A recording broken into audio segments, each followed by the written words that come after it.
স্বাগত জানাচ্ছি একাত্তর জার্নালে, সঙ্গে আছি আমি মাহবুব হাসান। সংবাদ পর্যালোচনা ভিত্তিক নিয়মিত এই অনুষ্ঠানে আমরা খবরের নানান বিশ্লেষণ করি। পত্রপত্রিকায়, টেলিভিশন, ডিজিটাল মিডিয়া এবং নিউজ পোর্টালে যেসব খবর শিরোনাম হয়ে থাকে তা আমরা জানিয়ে দিই। সেই খবরের সঙ্গে যুক্ত মানুষদের আমরা সংযুক্ত করি আমাদের আলোচনার টেবিলে। আমাদের স্টুডিও এবং অনলাইনে সংযুক্ত থাকা অতিথিরা সেসব খবরের গভীরে ঢোকেন। আজ আমার সঙ্গে আছেন সিনিয়র সাংবাদিক জহিরুল আলম। আপনাকে স্বাগত জানাচ্ছি একাত্তর জার্নালে। ধন্যবাদ। দর্শক, বিভিন্ন সময় খবর পর্যালোচনায় আরও অতিথি পর্যায়ক্রমে আমাদের সঙ্গে যুক্ত হবেন, তখন তাদেরকেও পরিচয় করিয়ে দেব ধারাবাহিকভাবে। প্রধান অনলাইন পোর্টালগুলোর শিরোনাম দেখে নিচ্ছিলাম এই মুহূর্তে। বেশিরভাগ শিরোনামই প্রধান শিরোনাম মূলত ভূমিকম্প বিষয়ে, কারণ ভূমিকম্প নিয়ে গতকাল থেকেই সারা দেশে এটা টক অফ দ্য কান্ট্রি হয়েছে এবং আতঙ্কের কারণও আছে যথেষ্ট। বিশেষজ্ঞরা নানানভাবে এটা ব্যাখ্যা করছেন। আপনি আসলে কিভাবে দেখছেন গণমাধ্যমে যে ছবিগুলো আমরা দেখছি, যে খবরগুলো দেখছি? জহিরুল আলম, আপনার কাছে একটু জানতে চাই যে মানুষ যেভাবে আতঙ্কিত হয়ে কেউ লাফিয়ে পড়ছেন, লাফিয়ে পড়ে আহত হচ্ছেন, কেউ দেখা যাচ্ছে হুড়োহুড়ি করে নামতে গিয়ে ব্যথা পাচ্ছেন, নানানভাবে, সেই জায়গা থেকে আসলে কি বলবেন? ভূমিকম্পের প্রস্তুতি নিয়ে আসলে মানুষকে সারা বছরব্যাপী সতর্ক করার প্রয়োজন ছিল বা প্রয়োজন আছে। কিন্তু আমরা তো আসলে দুর্যোগ একেবারে দরজায় কড়া না নাড়লে, দুর্যোগ আঘাত না হানলে তো আর এটা নিয়ে আলাপ করি না এবং এটা ভুলে থাকি। এক ধরনের বিস্মৃতির বিলাস আছে আমাদের। আমরা একদম যখন সংকটে না পড়ি সেটা নিয়ে আর ভাবি না, অল্প সময়ের মধ্যে ভুলে যাই। কিন্তু এটা যে ভূমিকম্প প্রবণ আমাদের এই অঞ্চলটি এবং বাংলাদেশও যে একটা মেজর ফল্ট লাইনের মধ্যে আছে, সাধারণ মানুষ হিসেবে বৈজ্ঞানিক জ্ঞান না থাকলেও আমরা কিন্তু এটা বুঝি। মধুপুর ফল্টের কথা তো আমরা বহু আগে থেকে শুনে আসছি, সিলেটের ডাউকি ফল্ট আছে। এখন যেই আপনার ঝুঁকির কথা বলা হচ্ছে, দেখেন রাজধানীর খুব পাশেই আপনার নরসিংদীর কথা, আজকে সন্ধ্যায় যেটি যে ট্রেমারটা হয়েছে সেটার এপি সেন্টার হয়তো বাড্ডার কথা বলা হয়েছে, রাজধানীর একেবারেই। তো এই ধরনের তথ্য তো আসলে আতঙ্কিত হওয়ার আশঙ্কা করার যথেষ্ট কারণ আছে এবং সে ধরনের কি বলে যে পূর্বাভাস বা বার্তা কিন্তু আছে। এখন না হোক, হয়তো এই সময়ের মধ্যে 5.7 মধ্যে হয়েছে, কিন্তু দীর্ঘ সময়ের মধ্যে কিন্তু ভয়াবহ কোনো ভূমিকম্পের অভিজ্ঞতা আমাদের এই অঞ্চলে নেই। আমরা সেদিক থেকে কিন্তু বিশেষজ্ঞদের যে খবরগুলো আমরা পড়ছি তাতে আশঙ্কা করা হচ্ছে যে হয়তো এটা নিয়ে প্যানিকড হওয়ার যথেষ্ট কারণ আছে, কিন্তু প্রস্তুতিও একই সঙ্গে থাকবার কথা। কিন্তু আমাদের প্রস্তুতি আসলে অত্যন্ত সীমিত। ছবিগুলো সেই কথাই বলছে আসলে। যদি বিশেষজ্ঞদের একটু যুক্ত করে নেই, গওহর নাইম ওয়ারা দুর্যোগ ব্যবস্থাপনা বিশেষজ্ঞ, তাকে একটু যুক্ত করে নেব। মেজর শাকিল নেওয়াজ, সাবেক পরিচালক, ফায়ার সার্ভিস ও সিভিল ডিফেন্স অধিদপ্তর, এবং উপল শাহরিয়ার, পিএইচডি গবেষক, ভূতত্ত্ব বিজ্ঞান, ইউনিভার্সিটি অব হিউস্টন, যুক্তরাষ্ট্র। আপনাদের সবাইকে স্বাগত জানাচ্ছি একাত্তর জার্নালে। উপল শাহরিয়ার, অধ্যাপক হুমায়ুন আক্তার গণমাধ্যমে আজকে বলেছেন যে গতকালের যে ভূমিকম্পের আফটার শক, এমনটা যে হবে সেটা আগেই ধারণা করা হয়েছিল।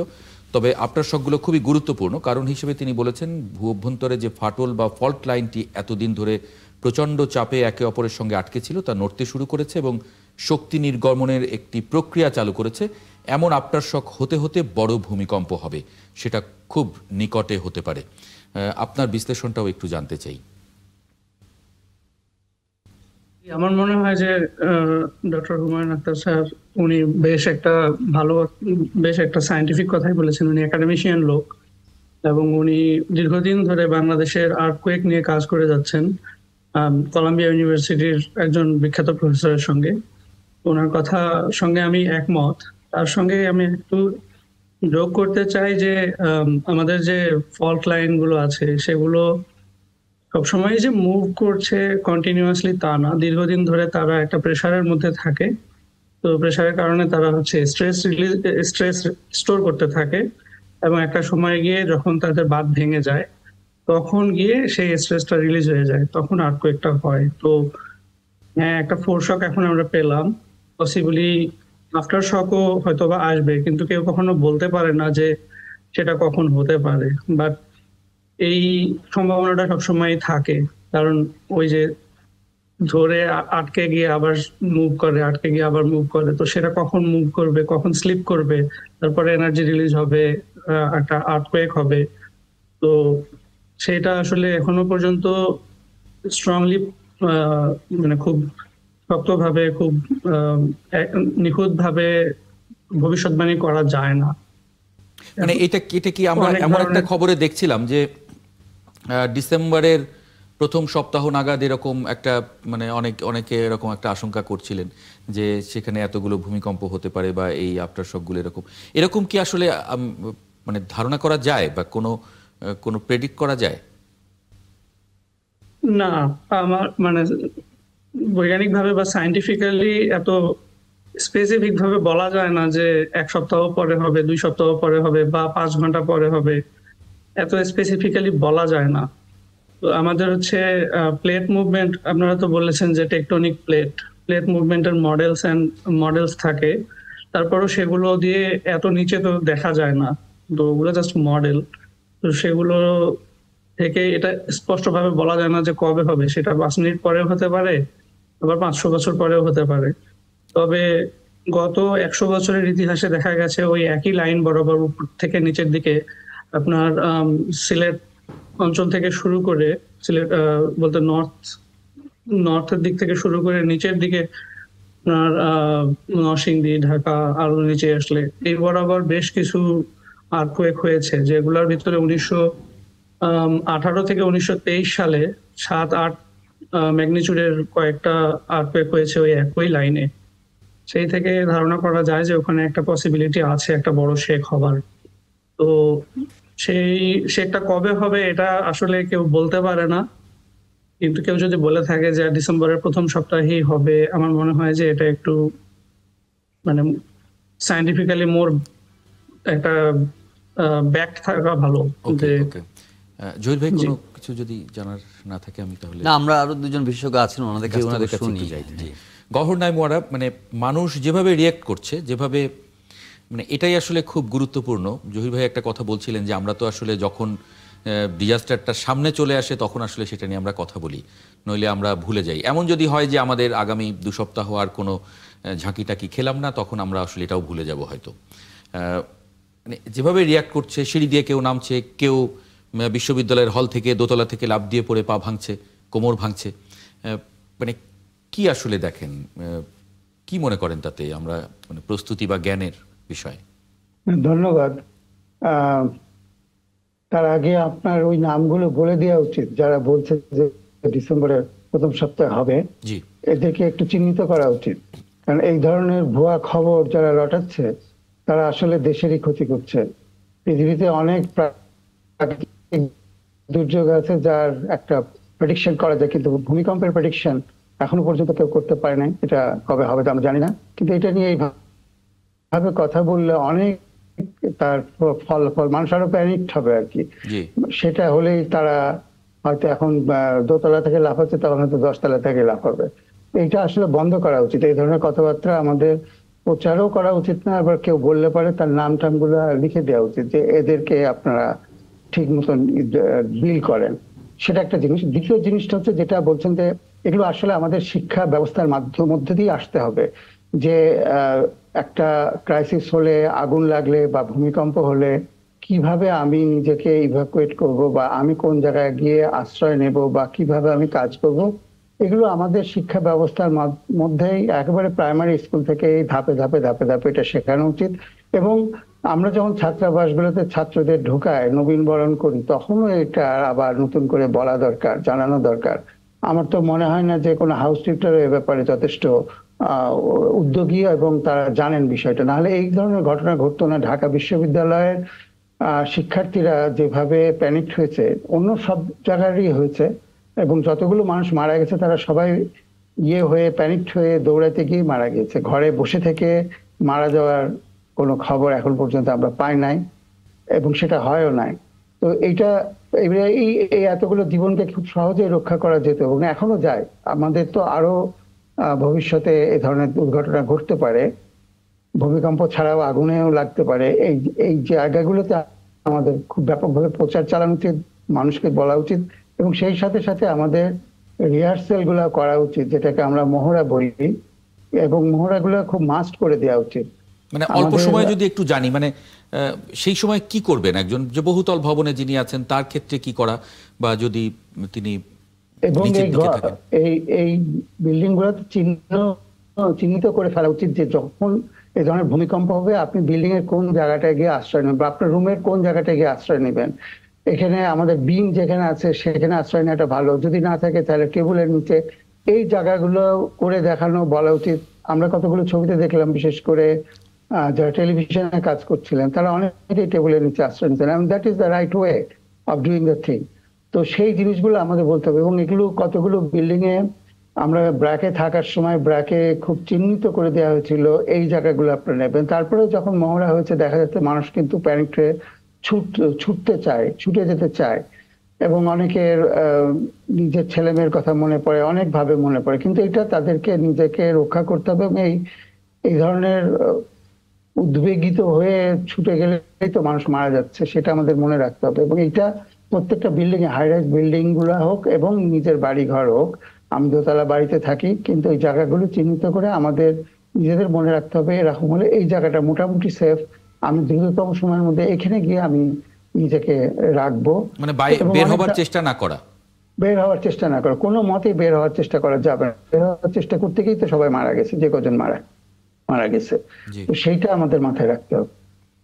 আবার অনেক সময় আছে যে আমি যদি, আমাকে ধরেন একটা শখ হলো, তারপর আফটার শেক হতে পারে, তার মধ্যে আমি কি খোলা জায়গায় যাবো কিনা, তখন আমাদের একটা যেটা লস অ্যাঞ্জেলেসে বা অন্যান্য জায়গায় শহরে আমরা জানি যে আছে, তারা একটা ছোট ব্যাগ সবসময় গুছিয়ে রাখে, যদি যেতে হয় এটা নিয়ে আমি যাব, ওর মধ্যে তার ছোটখাটো জিনিসপত্র থাকে। এই জিনিসগুলো কিন্তু খুবই বেসিক জিনিস, এবং এগুলো স্কুলেই এগুলো মহড়ার মাধ্যমে শেখানো সম্ভব। আচ্ছা, মানে একটা ভূমিকম্প হয়ে যাবার পরে, মানে যখন ভূমিকম্পটা ঘটছে তখন আমি বিমের নিচে বা আমি কোনো শক্ত জায়গা বা আমি টেবিলের নিচে আমি আশ্রয় নেব। ভূমিকম্পটা শেষ হয়ে যাওয়ার পরে মানে আফটার শকের যাতে মানে সেই সময় আমি আবার বাইরে চলে আসব। মানে আফটার শক হবে, আমি জানি যে একটা বড় ধরনের যদি নাড়া দেয় তারপরে আফটার শক হতে পারে, তখন আমি দেখে বুঝে আমার একটা খোলা জায়গায় কিছুক্ষণ থাকা, যে আফটার শকটাকে একটু করা।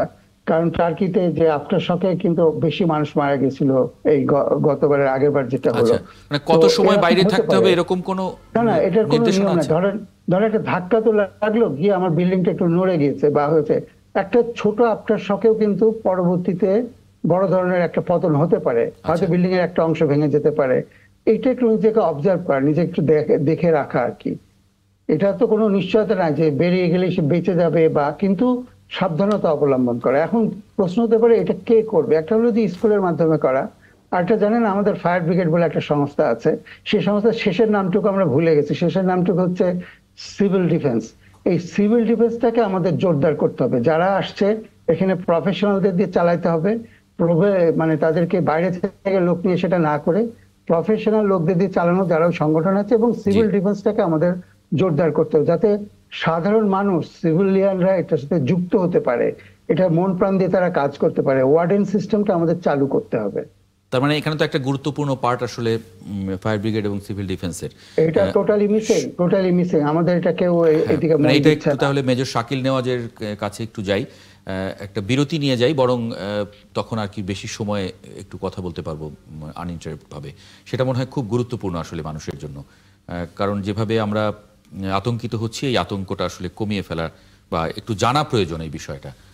দর্শক, একটা ছোট্ট বিরতি নিয়ে ফিরছি একাত্তর জার্নালের সঙ্গে থাকবেন আশা করি। বিরতির পর আরেকবার স্বাগত জানাচ্ছি একাত্তর জার্নালে। এই পর্যায়ে দেখে নেব একাত্তর টেলিভিশনের সর্বশেষ সংবাদ শিরোনাম।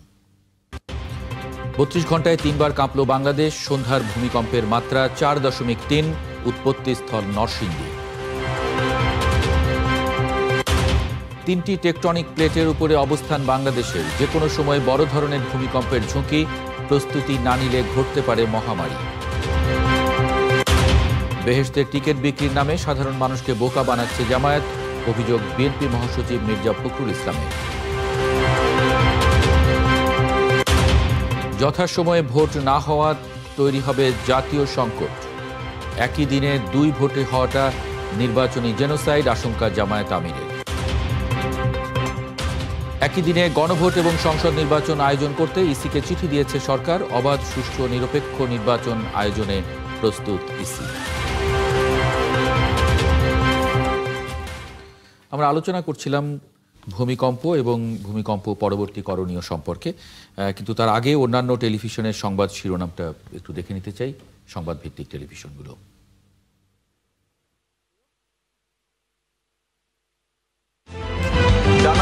দিনে 4 বার ভূমিকম্প। নরসিংদীর পর এবার উৎপত্তিস্থল ঢাকার বাড্ডা। কাটছে না আতঙ্ক। একই দিনে নির্বাচন এবং গণভোটে চ্যালেঞ্জ দেখছেন সিইসি। হ্যাঁ না ব্যালট কেমন হবে জানে না কমিশন। নির্বাচন গণভোট নিয়ে ডাক্তার শফিকুরের সতর্কতা। জামায়াতের সমালোচনা বিএনপির।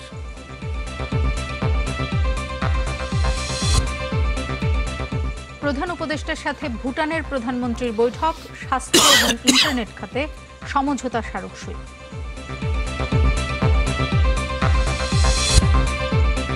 জুলাই আন্দোলনে ড্রোন নৃশংসতা। গণভবনের ফুটেজ দেখে নিজেই গুলির নির্দেশ দিতেন শেখ হাসিনা।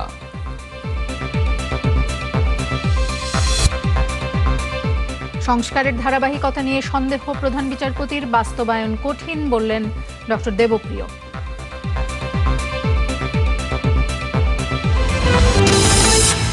রাজধানী সহ বিভিন্ন স্থানে 1 সেকেন্ডের ব্যবধানে আবারও 2টি ভূকম্পন অনুভূত। উৎপত্তিস্থল ঢাকা ও নরসিংদী। মাত্রা ছিল 3.7 এবং 4.3। ভূমিকম্পের পর থেকে লাপাত্তা কসাইচুলের ক্ষতিগ্রস্ত ভবনের মালিকরা। নরসিংদীতে ফাটল পরিদর্শনে ভূতত্ত্ববিদরা। নিরাপত্তা ঝুঁকি চিহ্নিতের আহ্বান। রাজনৈতিক দল নয়, মাফিয়া সংগঠন ছিল আওয়ামী লীগ, মন্তব্য সালাউদ্দিনের। আন্দোলনে জামায়াত দৃশ্যমান কিছু করেনি বললেন মির্জা ফখরুল। ভারতের সাথে আতাত করে কেউ ক্ষমতায় যেতে চাইলে তাদেরও পরিণতি হবে আওয়ামী লীগের মতো, হুঁশিয়ারি এনসিপি নেতাদের। ফ্যাসিস্টদের বিচার দাবিতে গণমিছিল। গণভোটের আইন হলেই প্রস্তুতির কাজ শুরু হবে জানালেন সিইসি। অবাধ সুষ্ঠু নির্বাচনের জন্য চাইলেন গণমাধ্যমের সহযোগিতা। জাতীয় স্মৃতিসৌধে সফররত ভুটানের প্রধানমন্ত্রীর শ্রদ্ধা। যমুনায় প্রধান উপদেষ্টার সঙ্গে দ্বিপাক্ষিক বৈঠক। 2টি সমঝোতা স্মারক সই। সন্ধ্যায় সেকেন্ডের ব্যবধানে 2 দফা ভূকম্পন। উৎপত্তিস্থল রাজধানীর বাড্ডা ও নরসিংদী। সকালে অনুভূত হয় মৃদু কম্পন। কাটছে না আতঙ্ক। বিল্ডিং কোড না মেনে ইচ্ছেমতো ভবন নির্মাণ। বড় ভূমিকম্পে বেশিরভাগই ধসে পড়ার শঙ্কা। চিহ্নিত করে কঠোর ব্যবস্থার ঘোষণা রাজুকের। নির্বাচনের দিনে গণভোট আয়োজনে চিঠি দিল সরকার। চ্যালেঞ্জ দেখছেন সিইসি। নির্বাচনী জেনোসাইডের শঙ্কা জামায়াতের। মুখে ভোট চাইলেও বাধা দেওয়ার অপচেষ্টা দেখছে বিএনপি। জুলাই হত্যাযজ্ঞের দায়ে আওয়ামী লীগ সহ 14 দলের বিচার দাবি এনসিপির। জাতীয় পার্টিকে নির্বাচনে আনার চেষ্টার বিরুদ্ধে মাঠে থাকার হুঁশিয়ারি নাহিদ ইসলামের। ভুটানের প্রধানমন্ত্রীর সঙ্গে প্রধান উপদেষ্টার বৈঠক। স্বাস্থ্য ও ইন্টারনেট সহযোগিতা বিষয়ক 2টি সমঝোতা স্মারক সই। দ্বিপাক্ষিক বাণিজ্য সম্প্রসারণ নিয়েও আলোচনা। শাহজালাল বিমানবন্দরে তেলেসমাতি। চুরির 20 দিন পর ভাঙা ভল্টেই ফিরল কিছু অস্ত্র। ব্যাখ্যা নেই কর্তৃপক্ষের। আগুনের প্রতিবেদন দিতে পারেনি তদন্ত কমিটি। ভিসা থাকার পরও 3 মাসে সৌদি আরব যেতে পারেননি প্রায় 1 লাখ শ্রমিক। বিএমটির বহির্গমন ছাড়পত্র জটিলতাকে দুষছেন ভুক্তভোগীরা। শ্রমবাজার সংকুচিত হওয়ার শঙ্কা। দেশের অন্যান্য সংবাদভিত্তিক টেলিভিশনগুলো কি শিরোনাম করেছে? আমরা যে আলোচনায় ছিলাম ভূমিকম্প এবং তার পরবর্তী করণীয় সম্পর্কে। মেজর শাকিল নেওয়াজ বিরতির আগে আমরা যে আলোচনায় ছিলাম সেখানে খুব গুরুত্বপূর্ণ একটা জায়গায় আমরা থেমেছিলাম। ফায়ার ব্রিগেড এবং সিভিল ডিফেন্সের আসলে করণীয় এবং আমরা আসলে কোন পর্যায়ে আছি। ধন্যবাদ আমাকে আমন্ত্রণ জানানোর জন্য। দেখেন, আমি আজকে কথাগুলো বলবো। আমি কিন্তু ডিজাস্টার ম্যানেজমেন্টে আমি কিন্তু পড়ালেখা করা, মাস্টার্স করা। আমি হলাম আপনার জিওডেসি সিসমোলজি নিয়ে পড়াই। ইনসারাক আমি কোয়ালিফাইড। নেপাল রানা প্লাজা, বহুল আর্থকোয়েক, পেরো আর্থকোয়েকে আমি সরাসরি পার্টিসিপেট করেছি। এই পয়েন্ট অফ ভিউতে আমি কিন্তু কথাগুলো বলবো আপনাকে। নাম্বার 1, আমি জিওলজির আসপেক্টে 2টা পয়েন্ট বলবো। দেখেন, আমরা যে এত হাইপোথিসিস করতেছি, এটা ফোর্স শক না, এটা মেইন শক না, এটা আফটার শক, এগুলা করে কিন্তু আমরা কিন্তু ফগি এনভায়রনমেন্ট তৈরি করতেছি। লোকজনের যদি এই সায়েন্টিফিক ব্যাখ্যা নিয়ে যদি না জানা থাকে, people should not talk about this one. Academically যেটা বলো যে আপনি মেন শক কাকে বলবো, আপনি দেখেন 5.7 হওয়ার পরে বাকি যে শকগুলো হয়েছে all are below the 5.7, and this is the categorically this is the after shock. এখানে ফোর শকের কোনোই নাই। যদি 5.7 এর উপরে যদি হইতো এইগুলা, তাহলে হয়তো 5.7 হয়তো 400 ইয়ের ভিতরে আসতো। তো আল্লাহ রহমতে this gives you the picture যে প্লেটটা আপনি স্ট্রেস রিলিজ করতেছে এবং স্টেবল সেটেল কন্ডিশনে কিন্তু যাচ্ছে। যদি না বড় কিছু না হয়ে থাকে, এটা 1 সপ্তাহের মতো থাকতে পারে এই ধরনের একটা, ঠিক আছে, এটা সাইন্টিফিক ব্যাখ্যা। আরেকটা হলো ব্লাইন্ড ফল্ট, এগুলো হচ্ছে আপনি 2010 সালের আগে সিডিএমপির বহুত তথ্য সব হলো আপনার ফল্ট নিয়ে আমাদের কোনো স্টাডি নেই। সেখানে হলো যে আপনারা এই যে ব্লাইন্ড ফল্টে 2 বছর ধরে কাছাকাছি ভূমিকম্পগুলো হতো, এগুলো নিয়ে কোনো স্টাডি নেই, কোনো রিসার্চ নেই, কোনো কিছু নেই। যদি থাকতো তাহলে আজকে এই ফগে এনভায়রনমেন্ট এখানে কিন্তু তৈরি হতো, ঠিক আছে। আমরা জানি না কোন ধরনের এখানে ফল্ট লাইন আছে, আমরা জানি না এখানে রিভার্স ফল্ট বা নর্মাল ফল্ট বা স্ট্রাইক সেক্স ফল্ট কোনটা ক্যাটাগরাইজ এখনো কিন্তু আমরা করতে পারি। তো এগুলা ব্যাখ্যা দিতে যে আমরা কিন্তু লোকজনকে আরো কিন্তু প্যানিক করে ফেলতেছি। বি শিওর ইট, আমি এখন বলতে পারি we have got a clear picture, মোটামুটি একটা, যে আমরা কিন্তু একটা ভালো এই প্লেটটা একটা সীমিত দিকে যাচ্ছে। আরো এটা যদি করা যেত, যদি আমরা যদি ইলেকট্রোম্যাগনেটিক যেটা ডাইভার্সন যেটা আছে, এটা হলো ফ্রিকোয়েন্সি আপ এন্ড ডাউন হয়, এই যদি আমরা করতে পারতাম। কেমিক্যাল এবং গ্যাসের যদি র্যাডন, এখানে প্রচুর ভূমিকম্পের আগে প্রচুর পরিমাণে র্যাডনই হয়, এটা মিথেন গ্যাস হয়, CO2, টেম্পারেচার ডেভেলপ হয়, এগুলো যদি আমরা অ্যাসেস করতে পারতাম, আজকে চোখ বন্ধ করে বলে দিতে পারতাম এখানে ভূমিকম্প কত কি হবে আপনার।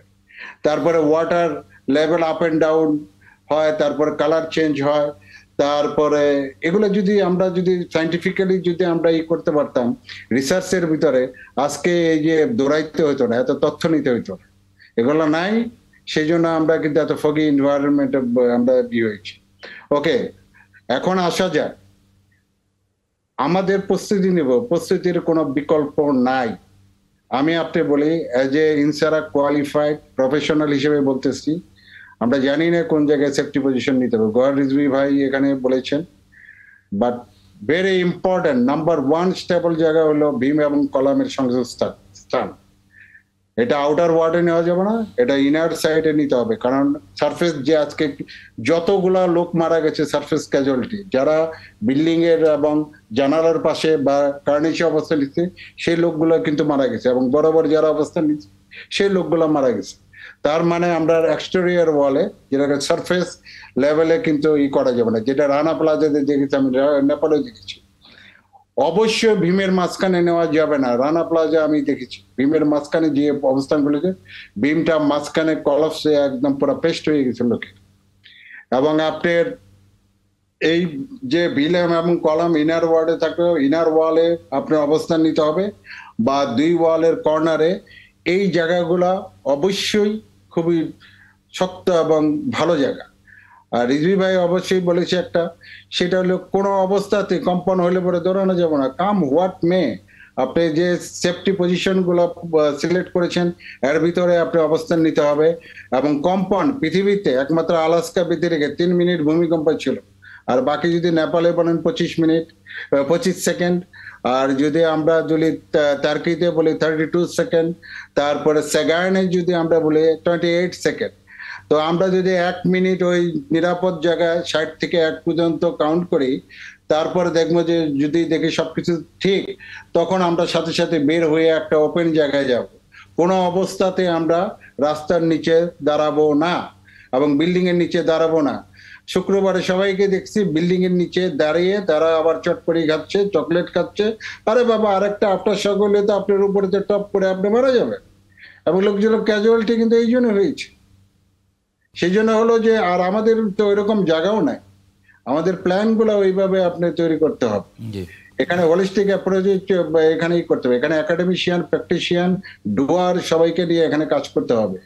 এই সেম স্টোরি 2013 সাল থেকে আমরা কিন্তু গাইতেছি, দেয়ার ইজ নো ইমপ্রুভমেন্ট। আজকে ঢাকা ভার্সিটির মতো একটা জায়গায় ছেলেরা 3 তলার উপর থেকে জাম দেয়, তার মানে আপনি বুঝতে পেরেছেন there is no practice. Primary level নেই, সেকেন্ডারি লেভেল নেই, টার্সিয়ারি লেভেল নেই, কোথাও নাই। এই যে ভাই আমেরিকা থাকে উপল ভাই, জিজ্ঞেস করেন তো ওনাকে যদি ডিল না করে তাহলে ওনাকে কি পরিমাণ পেনে তাকে কাউন্ট করতে হবে। He will have to carry out the. আমি আমেরিকাতে 2 মাস ছিলাম, কোর্স করে আসছি। জি ডিজাস্টারের উপরে। এক্স্যাক্টলি, ফিরছি আপনার কাছে জহিরুল আলম। মানে তাহলে কি আলোচনায় আমরা মানে নিজেদের কোন জায়গায় আসলে দাঁড় করাচ্ছি? না, আমরা এখানে তিনজন বিশেষজ্ঞের কথা শুনলাম। বিশেষজ্ঞের কথা শুনে কিন্তু আমি একটু কনফিউজড। যেমন মিস্টার শাকিল নেওয়াজ সাহেব বলছেন যে বিশেষজ্ঞরা অনেকে না জেনে বুঝে একটা ফগি এনভায়রনমেন্ট তৈরি করছেন, মানুষকে অনেক আতঙ্কিত করে তুলছেন। এটা ঠিক না, নাম্বার ওয়ান। আবার brother, I am not also বিশেষজ্ঞ। There are lot many people. I am not বিশেষজ্ঞ। যেমন না, আপনি আপনার বক্তব্যে একটু কন্ট্রাডিকশন আমি পেয়েছি। যেন উপর সারিয়ার বলেছেন, আপনি বললেন যে নানা সায়েন্টিফিক তথ্যের ভিত্তিতে এটা প্রেডিক্ট করা সম্ভব, কিন্তু জনাব উপর আপনার লেট মি কনক্লুড প্লিজ, আপনি একটু শুনুন। হ্যাঁ, জনাব উপর সারিয়ার ক্লিয়ারলি অ্যান্ড ক্যাটেগরিক্যালি বলেছেন যে এটাকে প্রেডিক্ট করার মতো কোনো অবস্থা নেই এবং এই ধরনের কোনো টেকনোলজি এখনো পাওয়া যায়নি। তো একটু ক্লিয়ার করবেন কি এই বিষয়টা জনাব? আমাকে বললেন যে আপনি করতে পারেন অথবা মিস্টার শাকিল নেওয়াজও বলতে পারেন। ওকে, আমি প্রেডিক্ট করা যাবে মানে আপনি প্রেডিক্ট মানে ডেট এন্ড টাইম কবে হবে ক্যাটাগরিলি বলা যাবে না, but you can predict there will be earthquake. মানে এই জায়গাগুলো এটা তো জনাব শাকিল এটা তো ধরেন পৃথিবীর ইতিহাসে আর্থকুয়েকের যে নেচার সেটা তো ধরেন আপনার 100 বছরে আর 500 বছরে বা 50 দিনে এটা কেউই বলতে পারে না, বাট দেয়ার আর পসিবিলিটিস, এটা তো বলাই যায়। হ্যাঁ, এটার জন্য ব্রাদার ওকে, আমি আপনাকে বলি, দেয়ার আর রিকারিং ডিজাস্টার, দেয়ার আর রিকারিং আছে, 100 ইয়ার্স আসবে, 300 বছর পরে আসবে। এগুলা অনেকগুলো ফ্যাক্টর আছে। আপনার স্ট্রেস ডেভেলপ হচ্ছে, স্ট্রেন ডেভেলপ হচ্ছে, আপনার ভূমিকম্পটা হয়েছে নেপালে হয়েছে, সেটা ফোর্সটা ডাইভার্ট হয়ে গেছে এখন ভুটানের দিকে, সেই প্রেশারটা আসছে। আপনি ডাউকি ফল্টের তো আপনি জিওলজি নিয়ে আমরা তো পড়ালেখা করছি ভাই, এটা নিয়ে তো সেটেলে বহুত করছি। ডাউকি ফল্টে কি পরিমাণ প্রেশার ডেভেলপ হয়েছে আপনি জানেন? স্পেশাল ডাটা ওখানে আপনি কি পরিমাণ ক্লিয়ারিং দিচ্ছে, বাট আপনি টাইম বলা যায় না, প্রেডিক্ট করা যায় যে কোনো মুহূর্তে এটা বড় ধরনের একটা হতে হবে। সেই আলোচনা তো সেটা তো আমরা বুঝতেই পারছি, সেটা তো সেই আলোচনাই হচ্ছে। এনিওয়ে, জনাব উপর সারিয়া যদি একটু রিপ্লাই করতেন। জি, আমার মনে হয় যে শাকিল সাহেবের কথাটা আমরা একটু অন্যভাবে চিন্তা করতে পারি। উনি বলেন নাই যে জাস্ট হবে সেটা প্রেডিক্ট করতে হবে, বাট ওই যে আফটার শক, মেইন শক, ফোর শক, মেইন শক, আফটার শক জিনিসগুলো একটু রিলেটেড থাকে, সেটার একটা আইডিয়া উনি দিয়েছেন। আমি ওনার কথা থেকে যেটা বুঝেছি, তো তেমন কন্ট্রাডিকশন মনে হয় না। কিন্তু আপনি তো বলছেন আপনার কথার ভিত্তিতেই উনি এই স্টেটমেন্টটা দিয়েছেন যে অনেকে বলছেন যে এটা four shock and after shock, কিন্তু উনি তো একটু মোটামুটি আমাদেরকে এশিওর করার চেষ্টা করলেন যে 5.7 হওয়ার পরে যখন when it is 3.3 or 4 point something, তখন ধরে নেওয়া যায় যে মেইন শকটা হ্যাজ বিন ওভার এবং এটাকে আফটার শক হিসেবে ধরে নেওয়া যায়, gradually it is being easing out. হ্যাঁ, এটা ধরে নেওয়া যায় ওনার কথা যদি আমরা ভালো বুঝে থাকি। আপনি এই ব্যাপারে কি বলবেন? এটা হিস্টোরিক্যালি যদি আপনি চিন্তা করেন যে একটা বড় শকের পরে ছোট শক যখন আসতে থাকে বা শকের মাত্রাটা কমতে থাকে ধীরে ধীরে, তখন হয়তো বা ভাবা যাইতে পারে যে ইটস সেটেলিং ডাউন, কিন্তু মানে এটাকে একেবারে শিওরলি বলা যায় না যে এটা আসলে সেটেল ডাউন করতেছে। রাইট, এটা কোনোটাই শিওরলি বলা যায় না। আর একটা ব্যাপার, এখানে ডিজাস্টার ম্যানেজমেন্ট নিয়ে নিশ্চয়ই আপনারা বিশেষজ্ঞ ভালো বুঝবেন, কিন্তু বাংলাদেশে তো এ ধরনের massive major disaster, earthquake related disaster তো আমরা এক্সপিরিয়েন্স করি নাই এখনও, মানে আমাদের এই জেনারেশনের মধ্যে করি নাই।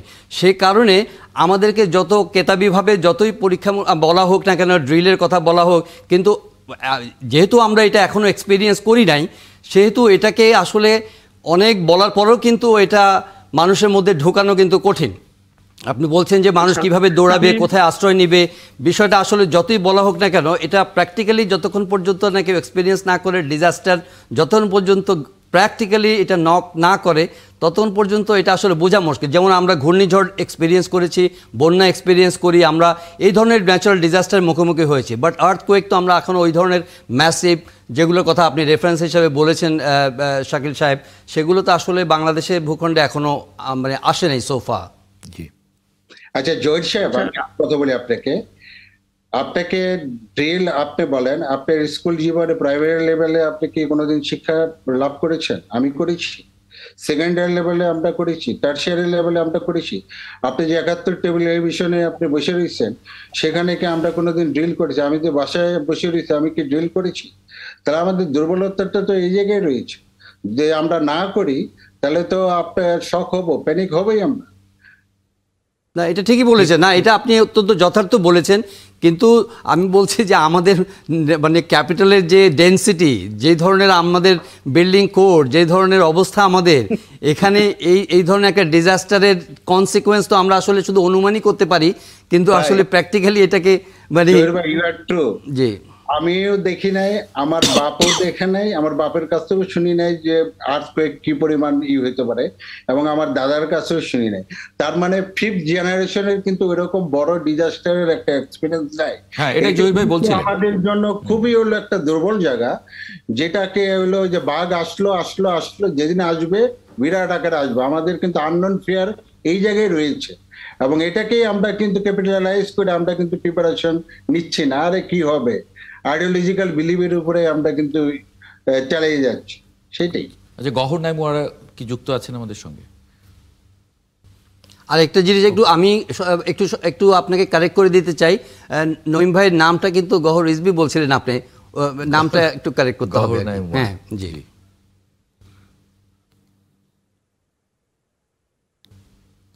জিজ্ঞেস করেন যে নঈম ভাই, আপনি আমাদের ডিজাস্টার প্রিপারেশন সম্পর্কে বলছিলেন, কিন্তু আমরা তো আসলে ভূমিকম্পের জন্য বা মানে এই ধরনের ম্যাসিভ কিছু তো এক্সপিরিয়েন্স করি নাই, সে কারণে আমরা একটু কিনা মানে একটু রিল্যাক্স কিনা যে আমাদের প্রস্তুতি বা ড্রিলের কথা যে শাকিল ভাই বললেন, সেই ধরনের প্রস্তুতি আর আমাদের সামর্থ্য আছে কিনা এই ধরনের একটা ম্যাসিভ ডিজাস্টারকে কনফ্রন্ট করা, মোকাবেলা করা অথবা নিজেদেরকে সেফ রাখা।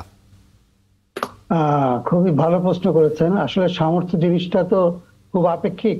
সামর্থ্য বলতে আমরা যদি সরঞ্জাম বুঝি, বড় বড় হাতিয়ার বুঝি, সেটা একটা, কিন্তু আমাদের যেটা সম্পদ আছে, জনসম্পদ যেটা আছে, সেটা ব্যাপক। এটার উপর আমাদের নির্ভর করতে হবে। আমরা জানি না যে আমার কতটা ক্ষমতা আছে। যেমন ধরেন আজকে মজার ব্যাপার, যে 24 ঘন্টা পরে এই দুর্যোগ ব্যবস্থাপনা মন্ত্রণালয় একটা নোটিশ জারি করেছে যে যেখানে যেখানে ভূমিকম্প হয়েছে তথ্যগুলো আমাদের কাছে পাঠান। এটা কেন তাদের এটা করতে হবে? এটা তো স্বাভাবিকভাবে সাথে সাথে তাদেরকে জানানো হতো। এমনকি নরসিংদীর যে রিপোর্ট, ক্ষয়ক্ষতির রিপোর্ট, এটা আসতে 24 ঘন্টার বেশি সময় লেগেছে আমাদের কাছে, সাধারণ মানুষের কাছে। সরকারের কাছে কখন গেছে আমরা জানি না, কিন্তু এটা হলো অবস্থা। এটাকে আপনি কি বলবেন? এটাও তো দুর্যোগ ব্যবস্থাপনার একটা বড় অংশ, যে সঠিক তথ্যটা সঠিক সময় আসা। কেন আমাকে চিঠি লিখে আবার বলতে হবে বা নোটিশ জারি করতে হবে যে আপনারা দেন?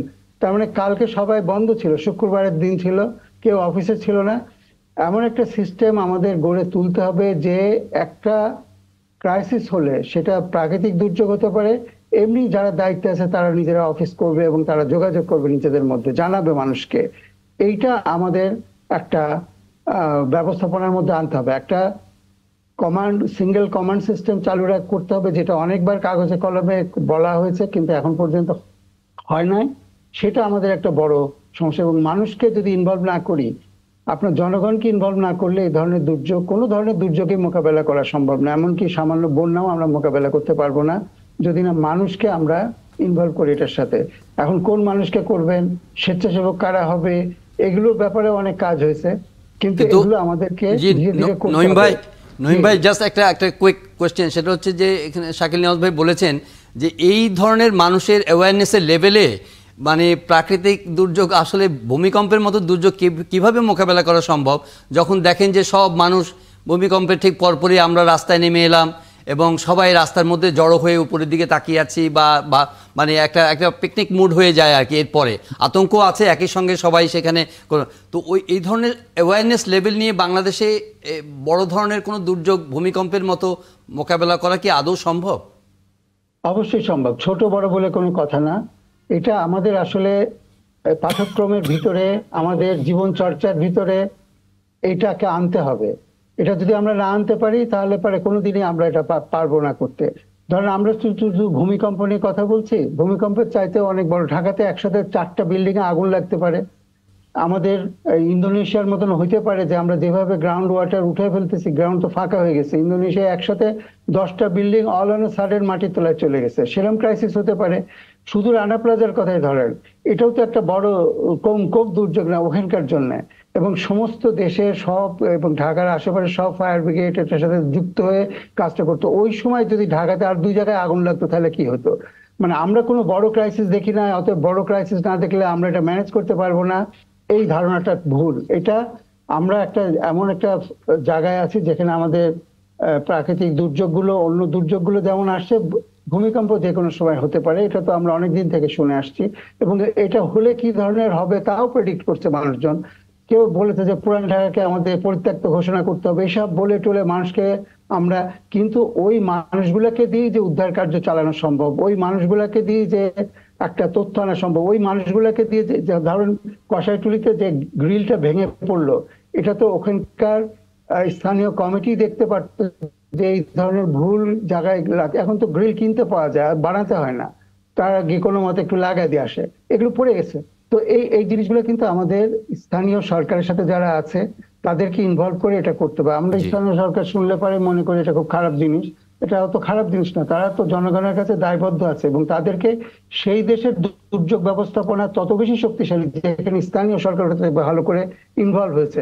আমাদের যদি ওয়ার্ড গুলাকে আমরা এইভাবে সাজাইতে পারতাম, এই দুর্যোগ ব্যবস্থাপনার সাথে তাদেরকে যুক্ত করতে পারতাম, তাহলে আজকে আমরা অন্য চিত্র দেখতাম। এটা এত আমাদের হতাশ হওয়ার কোনো কারণ ছিল না। জনগণকে কনফিডেন্সে নিয়ে আসতে হবে, এবং জনগণের যারা প্রতিনিধি, নির্বাচিত প্রতিনিধি আছে তাদেরকে এটার সাথে যুক্ত করতে হবে। প্রফেশনাল যারা আছেন তাদেরকে প্রফেশনাল অর্গানাইজেশন গুলোতে সঠিক জায়গায় রাখতে হবে। আপনি কি জানেন দমকলে যারা কাজ করে, ফায়ার ব্রিগেডে কাজ করে, এরিয়ার অফিসার, তারা কোনোদিনই এইটা ডিরেক্টর জেনারেল হতে পারবে না, সেই ব্যবস্থা করা আছে। তাহলে তারা কিসের জন্য কাজ করবে? এইগুলো আমাদের ফল্ট, অ্যাডমিনিস্ট্রেটিভ ফল্ট আছে, এই জায়গাগুলোতে আমাদের কাজ করা খুবই জরুরি। আমরা এই আলোচনাটা এখানেই শেষ করতে চাই। আরও কিছু গুরুত্বপূর্ণ বিষয় আছে, পলিটিক্যাল বিষয়ে আলোচনা না করলেই নয় আজকে। গহর নঈম ওয়ারা, মেজর শাকিল নেওয়াজ এবং উপল শাহরিয়ার, আপনাদের তিনজনকে অনেক ধন্যবাদ যুক্ত হওয়ার জন্য ৭১ জার্নালে। একটা ছোট্ট বিরতি নেব, বিরতির পরে ফিরছি ৭১ জার্নালে রাজনীতির কিছু বিষয় নিয়ে আলোচনার জন্য। বিরতির পরে আরেকবার স্বাগত জানাচ্ছি ৭১ জার্নালে। এই পর্যায়ে দেখে নেব ৭১ টেলিভিশনের সর্বশেষ আর আগামীকাল যে পত্রিকাগুলো আপনার হাতে পৌঁছবে সেই পত্রিকাগুলো কি শিরোনাম করেছে। শুরুতেই যুগান্তর, সামনে বড় ভূমিকম্পের আভাস, ঢাকা ঘিরেই বিপদের শঙ্কা। আমাদের সময়, বড় মাত্রার ভূমিকম্পের ধকল সইতে পারবে না রাজধানী। The daily star, 5.7 kills 10। দৈনিক ইনকিলাব, রেড জোনে ঢাকা, 30 ঘন্টার মধ্যে 4 বার ভূমিকম্প, কেন্দ্রস্থল রাজধানীর আশপাশ। Daily Times of Bangladesh, custodial deaths, aimed reform promises. এই ছিল আগামীকাল যে পত্রিকাগুলো আপনার হাতে পৌঁছচ্ছে তারা কি শিরোনাম করেছে। আজকে একটি খবর নিয়ে একটু আলোচনা করতে চাই। নির্বাচনের দিন গণভোট হলে জেনোসাইড হতে পারে, জামায়াত আমিরের এরকম মন্তব্য ঘিরে একটা হেডলাইন করেছে BDnews24.com। অন্যান্য পত্রিকাও আছে, ৭১ টেলিভিশনেও খবরটি গেছে, সেটা নিয়ে একটু কথা বলবো। পলিটিক্যাল বিষয় আরও কয়েকটি আছে, সেটা নিয়ে যদি একটু যুক্ত করে নিই। ব্যারিস্টার ডক্টর নাজিম মোমেন, জামায়াত মনোনীত সংসদ সদস্য প্রার্থী, পাবনা ১, এবং আজিজুল বাড়ি হেলাল, তথ্য বিষয়ক সম্পাদক, কেন্দ্রীয় বিএনপি। আপনাদের স্বাগত জানাচ্ছি ৭১ জার্নালে। ডক্টর নাজিম মোমেন, যদি একটু এটার ব্যাখ্যা দেন, মানে কিভাবে নির্বাচনী জেনোসাইড হওয়ার সম্ভাবনা যদি একই দিনে গণভোট হয়? এখানে দুইটা দিক আছে। থ্যাংক ইউ আমাকে আজকে ডাকার জন্য। একটা হলো যে আমরা ভোটারদের কাছে কি মেসেজ দিচ্ছি। ভোটাররা তো একটা কারণে ভোট দিতে আসবেন, সেখানে দেখা যাচ্ছে যে এখানে দুইটা বিষয় চলে আসছে। একটা হলো জুলাইয়ের ব্যাপারে, জুলাই সনদের ব্যাপারে হা কিংবা না, এই বিষয়টা এর আগেও আমরা ডিসকাস করেছি যে এখানে অনেকগুলা পয়েন্ট আছে, 4টা বিষয় মতামত দিতে বলা হয়েছে, সেখানে ভোটাররা ভেবেচিন্তে বলবেন। আর আমাদের সময় হলো আগামী 2 মাস, এর মধ্যে আপনার মূলত ভোটাররা তাদের কাছে যে মেসেজগুলো যাবে, মূলত যেহেতু এই রাজনৈতিক দলগুলো তারা পরস্পর কম্পিট করছে ক্ষমতায় যাওয়ার জন্য, তাদের মধ্যে তো টেন্ডেন্সি যেটা থাকবে যে ইলেকশন কেন্দ্রিক মেসেজগুলো প্রচার প্রপাগান্ডা চালাবে। তো এক্ষেত্রে দেখা যাবে যে জুলাইয়ের সনদের বিষয়টা কিন্তু চাপা পড়ে যাচ্ছে। এইটা এক ধরনের জেনোসাইড কিংবা রূপক অর্থে বলা যায় যে এটা কিলিং করা হচ্ছে ইস্যুটাকে। মানে এটা কি ইস্যুটাকে কিলিং নাকি মানে জেনোসাইড তো একটা ভয়ঙ্কর শব্দ, ইস্যুটাকে কিলিং করা হচ্ছে এটা রূপক অর্থে বলেছেন। এরপরে যেটা থেকে যায় যেহেতু আমার মানে একটু জহিরুল আলম, মানে এটাতে আপনি কি সন্তুষ্ট যেটা রূপক অর্থে বলা যায় এরকম? এটা আসলে খুবই এক্সাজারেটেড একটা মানে কি বলবো যে মেটাফোর আমার মনে হয় আর কি। যেভাবে উনি ব্যাখ্যা করার চেষ্টা করলেন তাতে সন্তুষ্ট হওয়ার যথেষ্ট কারণ নেই, কারণ আসলে উনি কি বুঝাতে চেয়েছেন ডক্টর শফিক এটা উনি ভালো বলতে পারবেন, but it gives a very কি বলবো যে অ্যাবনর্মাল সিগন্যাল এই অর্থে, কারণ নির্বাচনের দিন গণভোট নিয়ে অন্তর্বর্তী সরকার যে সিদ্ধান্তটি দিয়েছে সেই সিদ্ধান্তটির প্রেক্ষিতে এখন দুটো দলেরই, জামাত থেকে যেরকম একটা এক্সট্রিম একটা রিয়াকশন এসছে, এবং যদিও এই বক্তব্যটা আসলে ইন্টারপ্রেট করতে গেলে এটা কিভাবে ইন্টারপ্রেট করবে আমি জানি না, কিন্তু একই সঙ্গে বিএনপিও কিন্তু ওই একই দিনে গণভোটের প্রশ্নের যে 4টা প্রশ্ন দেওয়া হয়েছে, 4টা প্রশ্ন পিপল বা voters will be getting confuse যে আমি আসলে আমার কোনটার ব্যাপারে আমার কি সিদ্ধান্ত, এবং এটার ব্যাপারে তাকে সেন্সিটাইজ করা আগে থেকে এটা একটা কঠিন কাজ, যেটা উনিও কিছুটা ইঙ্গিত দিলেন যে ভোটের সময় তো ভোটের প্রায়োরিটি নিয়েই ভোটারদেরকে কনভিন্স করার জন্যই মানুষ ব্যস্ত থাকবে, ওই ইস্যুগুলো নিয়ে আর কতটা আলোচনা হবে, তার প্রেক্ষিতে তাকে কতটা এডুকেট করা যাবে ভোটারদেরকে, এবং তার প্রেক্ষিতে ভোটাররা ভোট কেন্দ্রে গিয়ে ওই 4টা প্রশ্নের উপরে কি উত্তর দিবে, it will B a very gigantic কি বলবো রেসপন্সিবিলিটি ফর এ ভোটার, বিশেষ করে সাধারণ ভোটারদের জন্য। না না সেটা ঠিক আছে, কিন্তু দি ওয়ে আমার মনে হয় যে শব্দ যেটা ব্যবহার করা হয়েছে এটা ডেন্সিটি, এটার ইন্টেন্সিটি, এটার gravity it's much more higher, কারণ এটা উনি একটা অ্যাপ্রিহেনশন থেকে একটা একটা একটা গভীর একটা আশঙ্কা থেকে হয়তো কথাটা বলেছেন, না হলে জেনোসাইড শব্দটা ওনার মানে ভোটিং জেনোস কিভাবে আসে আর কি, নির্বাচনী জেনোসাইড কিভাবে আসে এটা আসলে খুব একটা বোধগম্য হয়নি। যাই হোক, হয়তো বা আপনি যতটা চেষ্টা করলেন ওনার পক্ষ থেকে হয়তো এর কোনো ব্যাখ্যা পরে আমরা পাবো। জি, আপনাকে গোটা জিনিসটা কনটেক্সটের মধ্যে আনতে হবে, এটা কিন্তু যেভাবে জাস্ট আউট অফ কনটেক্সট এটাকে নিয়ে আসা হয়েছে, এটাকে তো আপনি ওভাবে ব্যাখ্যা করতে গেলে তো বড় ওই ব্যাখ্যা দিতেই হবে। এখানে আগে পিছে কিন্তু অনেক কথা ছিল, এগুলোকে বাদ দিয়ে জাস্ট খালি একটা বাক্যকে নিয়ে এটাকে হেডলাইন করা হয়েছে, যার কারণে ব্যাখ্যার প্রয়োজন পড়লো আর কি। জি, আজিজুল বারী হেলাল, মানে এই ব্যাখ্যায় কি আমরা সন্তুষ্ট বা আপনারা সন্তুষ্ট? দেখুন, আমি বলতে চাই যে শব্দটা ব্যবহার করা হয়েছে জেনোসাইড, এটা খুবই কঠিন শব্দ এবং এটা আবার আপত্তিকর শব্দ, কারণ জেনোসাইড 71-এ একবার হয়েছে এটা আমরা জানি, আবার 24-এর কাইন্ড অফ জেনোসাইড আমরা বলতে পারি, 17 বছরে কাইন্ড অফ, কিন্তু 71-এ একটা জেনুইন জেনোসাইড হয়েছিল। এখন আপনার আগামী ফেব্রুয়ারি মাসের নির্বাচনের দিন জেনোসাইড হবে, দুটো অর্থ ধরা যায়, যে জেনোসাইড হবে কি প্রকৃতপক্ষে লোকজনকে হত্যা করা হবে, নাকি ভোটের জেনোসাইড হবে, অর্থাৎ ভোট আর কখনো হবে না, দুটোই তো আপত্তিকর। তা আমি মনে করি যে এই সমস্ত শব্দ ব্যবহার করে বা এই সমস্ত কথাবার্তা বললে আমাদের যে অভ্যুত্থানের মূল যে চেতনা ছিল, যে গণতন্ত্র পুনঃপ্রতিষ্ঠা এবং একটি আপনার পলিটিক্যাল গভর্নমেন্টের কাছে ক্ষমতা ফিরিয়ে দেওয়া, এবং সেই জিনিসটা কিন্তু আমাদের নষ্ট হবে এবং আমাদের গণ অভ্যুত্থানের যে উদ্দেশ্য সেটাও বেহাত হয়ে যাবে।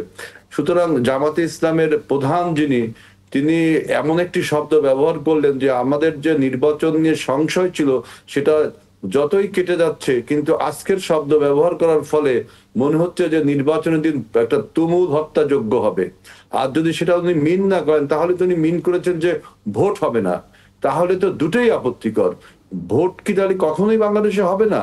তাহলে তো আমাদের 24-এর চেতনা বেয়াত হয়ে গেল। সুতরাং আমি বলছি যে এই সমস্ত শব্দের ব্যবহার বা এই সমস্ত বক্তব্য না বলে আমরা আমাদের রাজনৈতিক স্বার্থে, দেশের স্বার্থে, গণতন্ত্রের স্বার্থে নির্বাচনটা যাতে সুষ্ঠু, গ্রহণযোগ্য এবং অ্যাকসেপ্টেবল টু অল হয় সেই দিকে আমাদের আলোচনা করা উচিত। নির্বাচন হবে না, হতে দেওয়া হবে না, জেনোসাইড হবে, তারপরে এইগুলো বলা ঠিক না। আর ভোটের দিন গণভোট এবং আপনার জাতীয় নির্বাচন একসাথে হবে, সেইটা কিন্তু ঐক্যমত কমিশনে মেজরিটি দল এই কথাটা বলেছিল, যে আপনার জামাত সহ 8টি দল বাদে আর সবাই কিন্তু ইভেন এনসিপিও কিন্তু এটা বলেছিল। অর্থাৎ মেজরিটি বেসিসে আপনার গণভোটটা একই সাথে হচ্ছে, এবং এর পেছনে কারণ দেখানো হয়েছিল যে ইকোনমিক একটা সাশ্রয় এবং ভোটার টার্ন আউট দেখেন আপনি যদি গণভোটটা আগে করেন তাহলে কিন্তু ভোটার টার্ন আউট খুবই কম হবে, কারণ একটা গণভোটের জন্য আপনার যেই লোক ঢাকায় বসবাস করে তিনি যদি দিনাজপুরের ভোটার হয় তিনি ওই গণভোটটা দেওয়ার জন্য দিনাজপুরে যাওয়ার অ্যাট্রাকশন ফিল করবে কিনা। কিন্তু যখনই আপনার ক্যান্ডিডেট হবে, মার্কা হবে, তখন কিন্তু সবাই একটা প্রলুব্ধ হয় ভোটটা দেওয়ার জন্য। এই জন্য একই দিনে ভোট হলে আপনার ভোটার টার্ন আউটের একটা ব্যাপার আছে। গণভোটে যদি ভোটার টার্ন আউট কম হয় তাহলে তো প্রকারান্তরে ফ্যাসিবাদের কিন্তু একটা জয়ধ্বনি হবে, আমাদের জুলাই সনদের তাহলে পক্ষে লোকের সংখ্যাও কম হবে। এই জন্য গণভোট এবং জাতীয় সংসদ নির্বাচন একই দিনে দেওয়া হয়েছে। এটা তো একটা সেটেল বিষয়, মানে এটা নিয়ে আর কথা বলার সুযোগ কম আছে, কারণ যেহেতু হতেই যাচ্ছে। কিন্তু আপনি যে প্রশ্নটা তুলেছেন আমি একটু যদি খুবই আপত্তিকর এই বক্তব্যটা তো আরেকটু যদি ক্লিয়ার করেন, কারণ উনি বলছেন যে এটা কি ইলেকশনের দিনে হত্যাযোগ্য হবে নাকি ইলেকশন মানে বন্ধ করে দেওয়া হবে, মানে দুটোই তো আসলে কথা কিন্তু তিনি একবারও বলেন নাই। তিনি হায়লাল ভাই যেটা বললেন ইলেকশনের কথা কিন্তু তিনি বলেছেন নির্বাচনের লেভেল প্লেইং ফিল্ড নাই, এটা তৈরি করতে হবে, যথাসময়ে নির্বাচন হতে হবে, তা না হলে সংকট তৈরি হবে, এই কথা তিনি বলেছেন। তারপরে জেনোসাইডের কথাটা যেটা বলেছেন নির্বাচনের দিন গণভোট হলে জেনোসাইড হতে হবে সেটা বলেছেন, এটাকে মিন করেছেন যে গণভোটের জেনোসাইড হবে, এখানে হত্যাকাণ্ড হবে এরকম কথা তিনি গণভোট হবেই না, তাই তো জেনোসাইড জেনোসাইড হচ্ছে, গণভোটকে এখানে স্যাক্রিফাইস করে ফেলা হচ্ছে, এইটা বলা হয়েছে।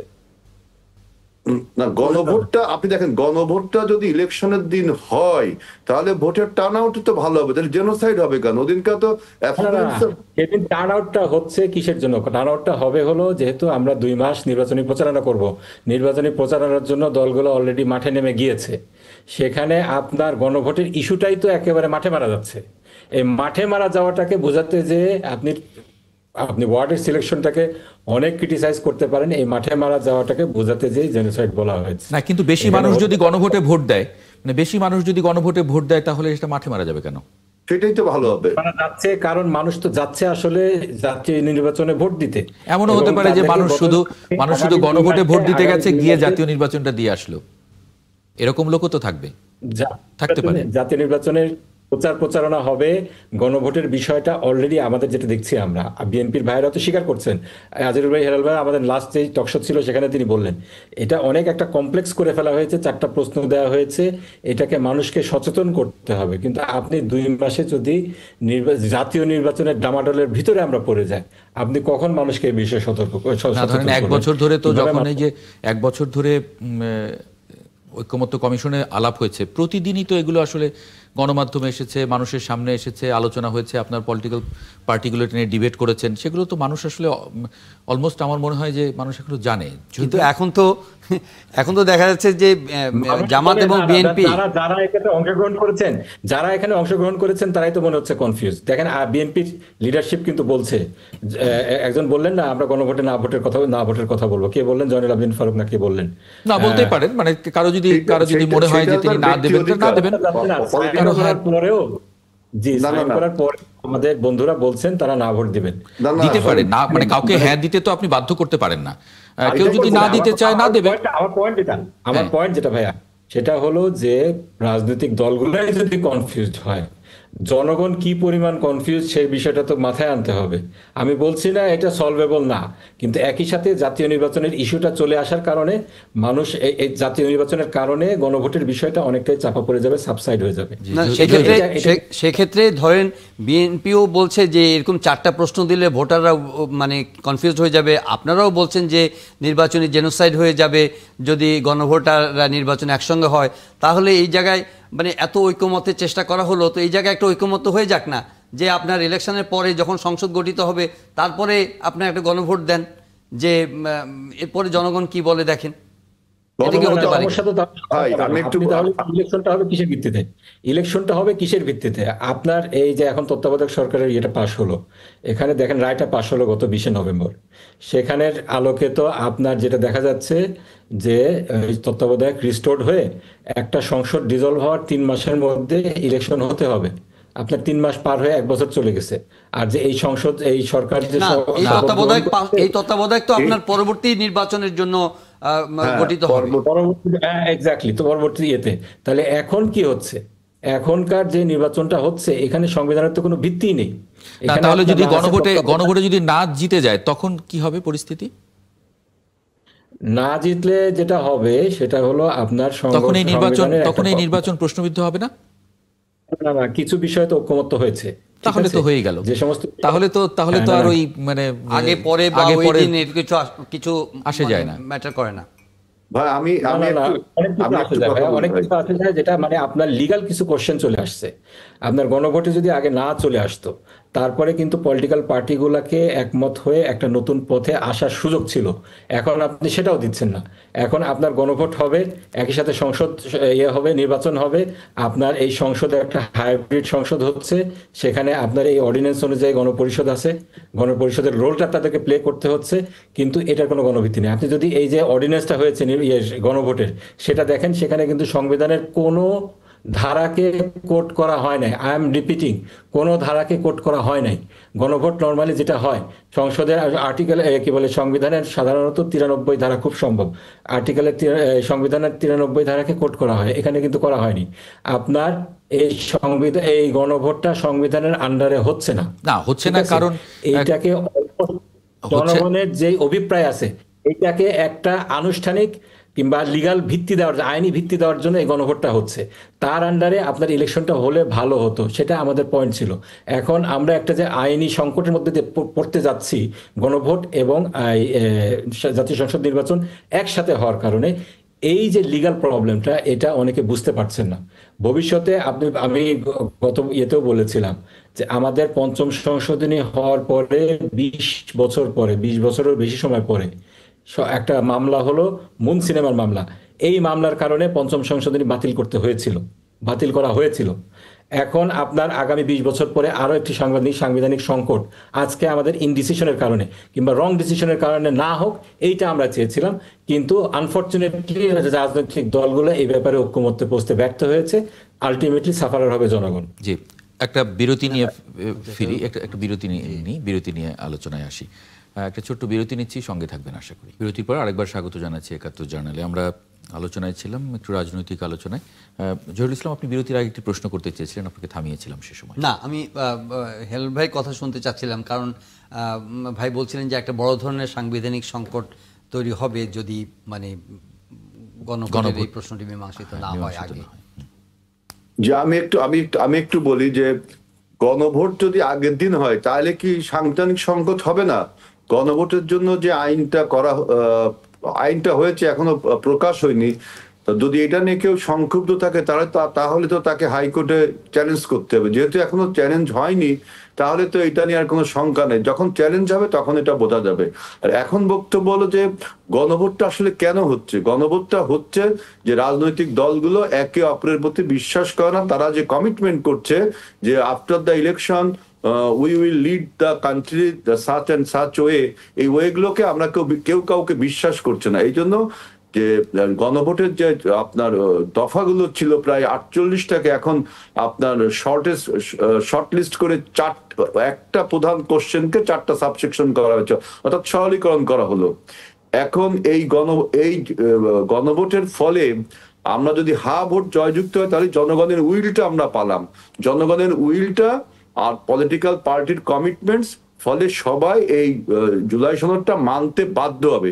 কিন্তু কি প্রক্রিয়ায় জুলাই সনদ ইমপ্লিমেন্টেশন হবে তার নিয়ে কিন্তু অনেক কথা আছে। যেমন সংবিধানের যে মৌলিক সংস্কারগুলো হবে, সেই মৌলিক সংস্কারগুলো হলে কিন্তু আবার একটি গণভোটের প্রয়োজন হবে।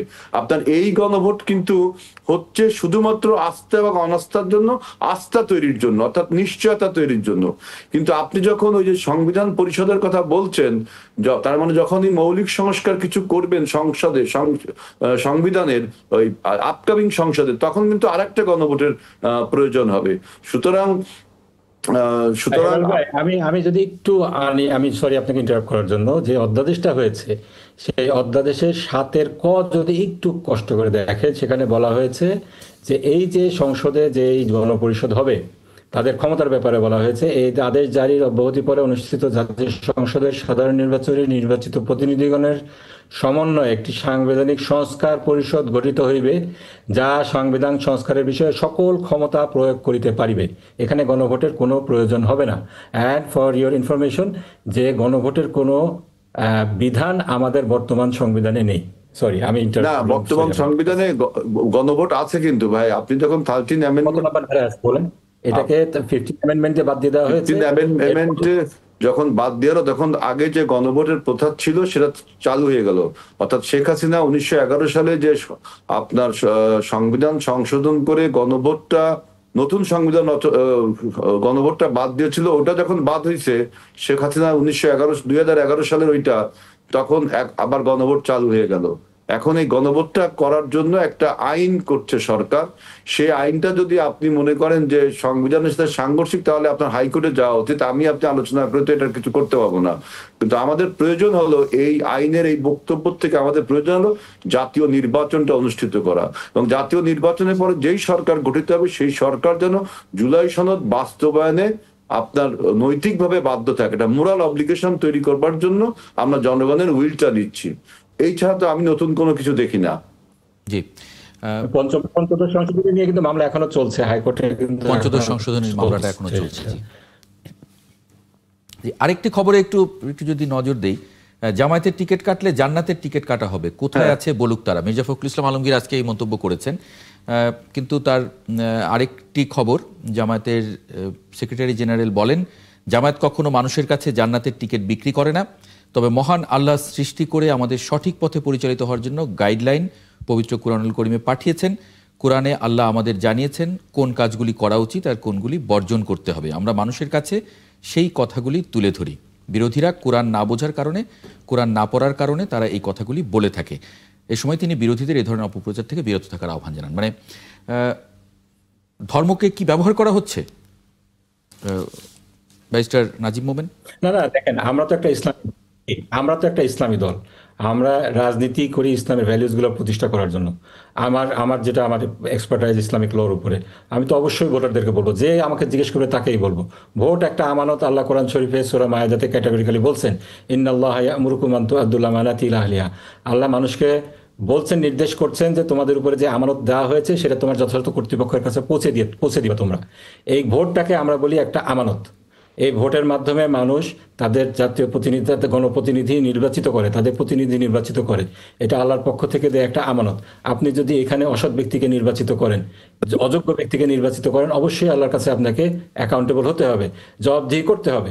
সেখানে আমরা বলি, আপনি আপনার বুদ্ধিমত্তা প্রয়োগ করে যাকে আপনি যোগ্য মনে করবেন, যাকে আপনি সৎ মনে করবেন, তাকে আপনি ভোট দেবেন। এক্ষেত্রে জামাতের প্রার্থী হতে পারে, যে কোনো প্রার্থী হতে পারে। জামাতের প্রার্থীকে যদি আপনি অযোগ্য মনে করেন, অসৎ মনে করবেন, অবশ্যই ভোট দেবেন না। এক্ষেত্রে আপনি যদি এটাকে ইন্টারপ্রেট করেন যে আমি জান্নাতের টিকিট বিক্রি করছি, আপনি যদি আপনার আমানত ঠিক মতো করে আদায় করতে না পারেন, আপনি মানুষের কাছেও জবাবদিহি করতে হবে, আল্লাহর কাছেও জবাবদিহি করতে হবে। আলটিমেটলি জবাবদিহি করতে না পারলে আপনার ডেস্টিনেশন তো জাহান্নামে হতেই পারে, আল্লাহ মাফ করুক আমাদেরকে। তো এক্ষেত্রে এটা বলার কারণে আপনি যদি বলেন যে আমরা জান্নাতের টিকিট বিক্রি করছি, এটা তো আসলে ধর্মকে ব্যবহার করা হলো না। ধর্মকে ব্যবহার করা তো ওইটাকে বলে। আপনি যদি বলেন যে বিসমিল্লাহ আমরা এনেছি সংবিধানে, আপনি যদি বলেন লা ইলাহা ইল্লাল্লাহ, নৌকার মালিক তুই আল্লাহ, এই ধরনের কথাগুলো হলো ধর্মীয় সেন্টিমেন্ট ইউজ করার কথা, লোডেড কথাবার্তা। আমরা যেটা বলি, মানুষের বিবেক বুদ্ধির কাছে প্রশ্ন রাখি, মানুষকে বিবেক বুদ্ধি খাটিয়ে আল্লাহর কাছে জবাবদিহি করার অনুভূতি নিয়ে তাদের ভোটাধিকার প্রয়োগ করতে বলি। মানে একটু অন্যরকম ভাবে, একটু ঘুরিয়ে, অবশ্যই ঘুরিয়ে বলবো না, আমি বলবো যে এটাকে আপনার যেটা আমরা করি, ধর্মীয় অনুভূতিটাকে আমরা সেভাবে বিক্রি করি না। আমরা যেটা বলি, মানে ধর্মীয় অনুভূতিটাকে টার্গেট করে ভোটটা নিজের দিকে না। মানুষ, আপনি যখন মুসলমান হবেন, আপনার তো ধর্মীয় অনুভূতি থাকবেই। আপনি ধর্মীয় অনুভূতিটাকে তো আপনি সঠিক কাজে ব্যবহার করবেনই, তাই না? তার মানে আমি যদি, মানে আমার বিচার বুদ্ধি অনুযায়ী আল্লাহ আমাকে যতটুকু বিচার বুদ্ধি দিয়েছেন, সেটা অনুযায়ী আমি যে কাউকে ভোট দিলেই সেটা পবিত্র আমানত হবে। যে কাউকে দিবেন কেন, আপনি দিবেন যাকে আপনি আমার বিচার বুদ্ধি অনুযায়ী, কারণ আমি তো তাকে ওটা দেখেই আমি ভালো না মনে করলে তো তাকে আমি ভোট দিচ্ছি না। আমার প্রতিনিধি আমি তো নিশ্চয়ই খারাপ কাউকে বানাবো না, সেই সেন্সে। এক্ষেত্রে কিন্তু কথা আছে। এক্ষেত্রে আমাদের দেশে যেটা হয়, মানে হিস্টোরিক্যালি যেটা হয়ে এসেছে, যে কালো টাকার প্রভাব বলেন, এখানে মানুষের ভোট দেখা যাচ্ছে যে অনেক ক্ষেত্রে দেখা যায় 200-300 টাকায় ভোট বিক্রি হচ্ছে, এটা তো সবাই জানি। এই বিষয়গুলা যাতে না হয়, এই জন্য জনসচেতনতা ক্রিয়েট করা দরকার। জি। মানুষকে এটা নির্বাচন আজিজুল বাড়ি বলা উচিত, আজিজুল বাড়ি হেলাল থেকে বলা উচিত, মানুষের সচেতনতা সৃষ্টি করা। জি, আজিজুল বাড়ি হেলাল। দেখেন, আমি বলতে চাচ্ছি যে উনি কোরআনের সূরা মায়েদার একটা আয়াত দিলেন, এটা আউট অফ কনটেক্সট। এটার সাথে ভোটের সম্পর্ক আছে বলে উনি যদি আয়াতের নাম্বারটা বলতে পারতেন তাহলে আমি ওনাকে বলতাম যে এটার সাথে ভোটের কোনো কনটেক্সট নেই। আর একটা কথা, যে আপনারা যে আপনারা অনেক বক্তৃতায়, বিশেষ করে আপনাদের শীর্ষ লেভেল কেউ না বললেও আপনাদের প্রান্তিক পর্যায়ের লোকেরা কিন্তু বলছে যে জামাতকে ভোট দেয়া বা দাঁড়িপাল্লাকে ভোট দেয়া মানে 18 কোটি সোয়াব। কারণ কি, একটা ভোট দিলে নাকি 18 কোটি মানুষ আপনার উপকৃত হবে। এটা একটা মানে অন ইসলামিক কথাবার্তা। আর একটা কথা হলো যে আপনারা বলছেন যে আপনারা আল্লাহর আইন বা আল্লাহর পথে চলেন। আপনি কি মনে করেন আপনারা ছাড়া আর কেউই আল্লাহর আইন বা আল্লাহর পথে চলে না? আমরা কি মানি না? আরেকটা কথা, কোরআনে কি কোথাও রাষ্ট্রের ধারণা কি আছে? কোরআন তো সমস্ত মানব জাতির জন্য, শুধু জামাত ইসলামের জন্য তার কোরআন শরীফ না। ইহুদিদের জন্য কোরআন শরীফ আসছে, মুসলমানদের জন্য আসছে, খ্রিস্টানদের জন্য আসছে, হিন্দুদের জন্য, সমগ্র মানব জাতির জন্য, তাই না? সুতরাং আপনি কোরআনের কোথাও কি দেখাতে পারবেন যে ইসলামে কোরআনে রাষ্ট্রের কোনো ধারণা আছে? কিন্তু আপনারা তো ইসলামী রাষ্ট্র তৈরি করতে চান। তাহলে কোরআনে যদি রাষ্ট্রের ধারণা না থাকে তাহলে আপনি ইসলামী রাষ্ট্র তৈরি করতে চান কেন? মানে ইসলাম তো একটা ব্যবস্থার নাম, ইসলাম একটা পদ্ধতির নাম, ইসলাম একটা আন্দোলনের নাম। আল্লাহ বলছে না, দ্বীনুল হক, একটা সত্য ব্যবস্থা। এবং ইন্নাদ-দীনা ইনদাল্লাহ ইসলাম, আল্লাহর মনোনীত ধর্মই মনোনীত দিন বা ব্যবস্থা, ধর্ম না, ইসলাম। এখন সেই ইসলামে আপনি কি কোথাও আপনি যদি দেখাতে পারেন যে রাষ্ট্রের ধারণা আছে? আমি বলছি রাষ্ট্রের ধারণা নেই। কারণ যদি ইসলামিক রাষ্ট্র হয়, দেখেন একটু বলি, ইসলামিক রাষ্ট্র হয় আপনার আমরা যারা ইসলামিক, অর্থাৎ আমরা একত্ববাদে বিশ্বাসী, আল্লাহর উপরে বিশ্বাস রাখি, আমরা সবাই শরিয়া আইন মানতে বাধ্য। একজন মুসলিম যে ঘোষণা করে নিজেকে মুসলমান, তাকে শরিয়া আইন মানতে হবে। এখন রাষ্ট্রে মুসলমান এবং অমুসলমান দুই থাকে, তাই না? এখন অমুসলমান নাকি শরিয়া আইন মানবে? আল্লাহ তো বলছেন লা ইকরাহা ফিদ-দীন, আপনি জবরদস্তি করতে পারবেন না। এক মিনিট একটু উত্তর দিয়ে, উনি কিছু ফ্যাকচুয়াল বিষয় জানতে চেয়েছেন। যে আয়াতের কথা আমি বললাম ওটা সূরা নিসার 58 নম্বর আয়াত। আপনি বলছেন মায়েদা বলছেন, প্রথমে মায়েদা বলছেন। সরি, ওটা আমার হয়েছে, কোড করতে মিস্টেক হয়েছে। সূরা নিসার 58 নম্বর আয়াত। এই সূরা নিসার 58 নম্বর আয়াতটা কি বলছে? সম্পত্তির ব্যাপারে বলছে, সম্পত্তির হ্যাঁ, এটা বলছে সম্পত্তির। এইটার উপরে এই আয়াতের উপরে ইবনে তাইমিয়া নামে একজন স্কলার ইসলামিক যে রাজনীতি আছে, এই রাজনীতির উপরে যে বই সিয়াসাতুশ শরঈয়া এই নামে একটা বই লিখেছেন। আমি বইটার বাংলা অনুবাদ হয়েছে, যদি কোনোদিন সুযোগ থাকে। 58 নম্বর আয়াতে কিন্তু এটা বলেনি ভাই, 58 নম্বর আয়াত, সূরা নিসার 58 নম্বর আয়াত। আচ্ছা, আপনি বললেন কোরআন শরীফে কোনো আয়াত নেই যেখানে ইসলামী রাষ্ট্রের ধারণা দেওয়া হয়েছে। আমি আপনাকে বলছি সূরা আছে কিনা, আমি নেই তা মানে আছে কিনা তাই বলছি। আছে, অবশ্যই আছে। অনেকগুলো আয়াত বলেন, সেটা বলেন। 41 নম্বর আয়াতে আল্লাহ তাআলা পরিষ্কার বলছেন, আল্লাযিনা ইম্মাক্কান্নাহুম ফিল আরদি আকামুস সালাতা ওয়া আতুজ যাকাতা ওয়া আমারু বিল মা'রুফ ওয়া নাহাউ আনিল মুনকার। এখানে আল্লাহ তাআলা বলছেন সম্প্রদায়ের জন্য বলছে না, কিসের রাষ্ট্রে যে কথা বলছে যে আল্লাহ আমরা যাকে রাষ্ট্র ক্ষমতা দেই তার দায়িত্ব হলো নামাজ কায়েম করবে, যাকাত আদায় করবে, সৎ কাজের আদেশ দিবে, অসৎ কাজে নিষেধ করবে। আর ইসলামী সমাজ ব্যবস্থার উপরে যতগুলা বই এই পর্যন্ত হয়েছে, অনেক বই আপনাকে আমি দিতে পারবো, পার্টিকুলার আয়াত, হাদিসের পার্টিকুলার আয়াত। এই আলোচনাটা আরো বড় করতে পারলে আসলে নিশ্চয়ই আরো অনেক কিছু জানতে পারতাম আমরা। আমি একটু শেষ করতে বলা হচ্ছে আমাকে। হেলাল ভাই বললেন, নাজিব ভাই আমি একটু বলতে চাই, নাজিব ভাই আপনি যে সূরা নিসার 58 নম্বর আয়াতটা বললেন, সেটা বলছে মানুষের হক, ওই যে সম্পত্তির হক, তারপরে অধিকারের হক, সেটা বলছে। এটা দ্বারা আপনি ঠিকমতো বন্টন করেন, সেখানে ভোটের কথা বলা হয়নি, ভোটের কথা বলা হয়নি। এটার মধ্যে ভোটও পড়ে। বলছে আল্লাহ তাআলা গচ্ছিত বিষয়ের অধিকারকে অর্পণ করার নির্দেশ দিয়েছেন। এই সূরা নিসাটা তো আমাদের সম্পত্তি ভাগাভাগির উপরে, নারীর অধিকারের উপরে অনেক কথা বলা হয়েছে। এখানে আপনি জেনারেলাইজ করতে পারেন না। এখানে কোরআন শরীফে আমানত শব্দটা ব্যবহার করা হয়েছে এবং এইটা নিয়ে যে তাফসীরগুলো আছে, ওই তো গচ্ছিত বিষয়টাকে আমানত বলছে, গচ্ছিত বিষয়টাকে আচ্ছা, আমার মনে হয় যে এটা আমরা আজকে শেষ করি। আর আমাকে আরেকটা বলছেন আমার খবর বললেন তো, এগুলো মৌলিক বিষয়। হেলাল ভাই বললেন যে আমরা মুসলমান হিসেবে শরিয়া মানতে বাধ্য। থ্যাংক ইউ এটা বলার জন্য। এবং আপনাদের কোনো একজন নেতা বলেছেন যে মদিনার সনদ, মদিনা যে রাষ্ট্রটা হয়েছিল সেখানে যে সনদটা হয়েছিল সেটাতে আপনারা বিশ্বাস করেন। মদিনাকে আমরা বলি this is the first Islam contract between believer and non believer. এখানে এটা কোনো কনস্টিটিউশন না, ইট ওয়াজ দ্য আমি শেষ করি। জহিরুল আলম, আপনাকে আজকে সময় দিতে পারছি না। আমরা দর্শক আগামীকাল একই সময়ে ৭১ জার্নাল দেখার আমন্ত্রণ জানিয়ে রাখি, সঙ্গে পাবো আশা করি।